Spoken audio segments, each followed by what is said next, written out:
now you said the number of women in the cabinet now is back to zero.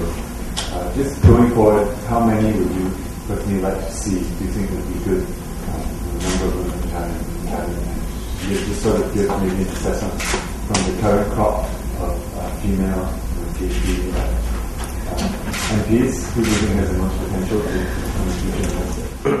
Well, my personal strong belief has always been that there should be no quota, and therefore I don't have a minimum number that I think the party should have.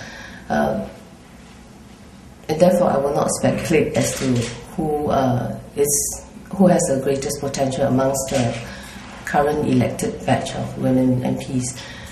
Having said that, for the 2 odd years that I was a minister, I can see the positive impact that it's had in terms of role modeling, in terms of signaling to women out there that women can also play a key role at the highest levels of government.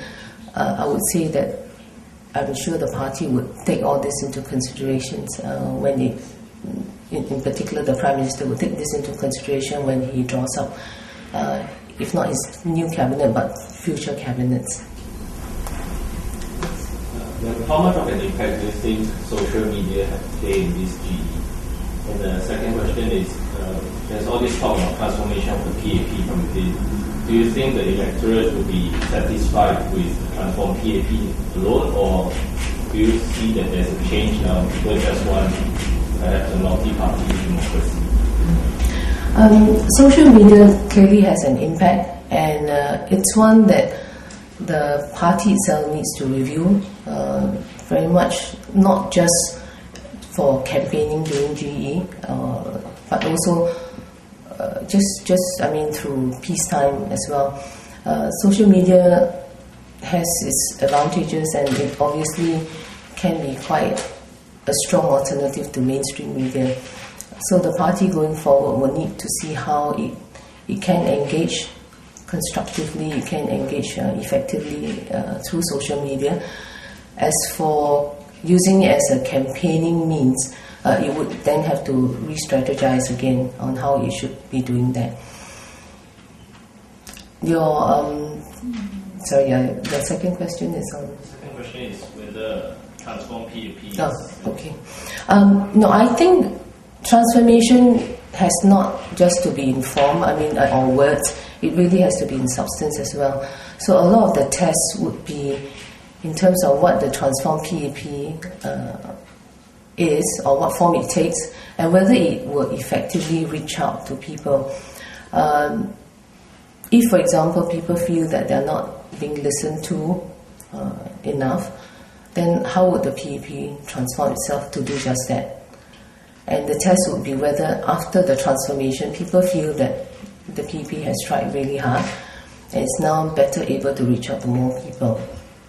So I'll say that the test remains post the actual transformation exercise. It has to be tested out, with the public as well.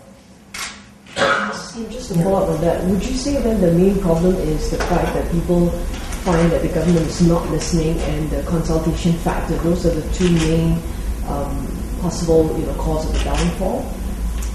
I would say that not listening, it's all related. I think people feel or still feel that they are not being listened to, and that because they are not listened to sufficiently, that the party continues to make policies using its own intellect and reasoning, and sometimes does not seem to listen, and occasionally seems to be arrogant and not wanting to listen even when views are offered.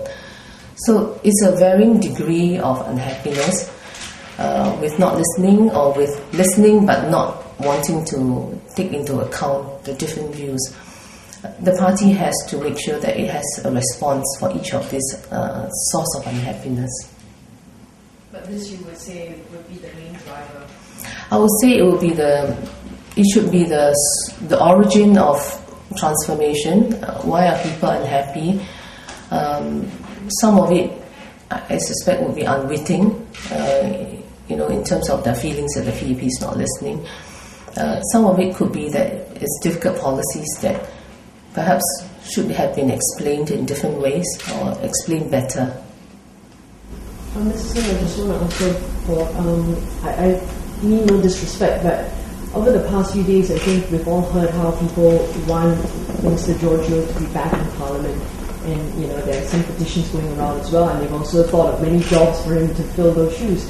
But on the other hand, they don't seem to be too quick to suggest on what you might do. Do you feel as though perhaps your work has been either overlooked or wasted in that sense? Mm-hmm. And in addition to that, you mentioned that it was a surprise loss for the team and for yourself as well.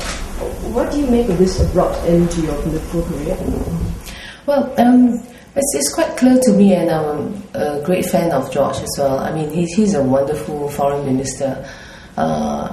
He's an expert in all faculties. I mean, he's got great intellect, he's got great creativity, and he's got a great sense of feeling for people.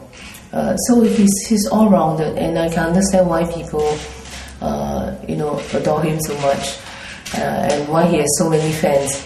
So I'm not, for the least bit wanting to compare myself with him, and therefore feeling upset that somehow people have been asking for him. But what I'm gratified with is a number of letters and SMSs and communications through many channels through my grassroots leaders of the residents in Serangoon, whom I've been serving directly, expressing how indignant they are at the result and how sad they are, and many pouring out recounting some of the occasions where they've had interactions with me or where I've helped them, some of which I don't actually even remember. But so I feel glad that the target group, the Serangoon residents whom I've served, are actually appreciative of what I've done. But I respect them, the decision nonetheless, that more of them wanted an opposition voice than the fact that they want me to continue serving them. But do you feel as though your role as a minister, the work seems to have been overlooked in that sense? Well, the work that I've done as a minister tended to be in areas that are actually very non-local, they're more international. For example, I cover the air and sea transportation sectors. These are all entirely international. The maritime sector has expressed their regret and sadness that I'm no longer going to work with them. So that's a very direct feedback. It's not something that I would honestly expect my resident to give me, compliments for. So I think the ones who have worked with me would know what I've been doing. It's all very specific and very targeted. Also, I've been a minister for a relatively short period of time, so I see that in perspective. And my second question is about this abrupt end to your political career. It is a sort of a more abrupt end than I had anticipated. But at every GE, it's always been something I think about, whether I should continue for another 5 years. So on reflection, I think 15 years is a long enough period for me to have served and contributed. I would have been happy to do another 5, but given that the voters have decided otherwise, I respect that, and I'm happy to move on.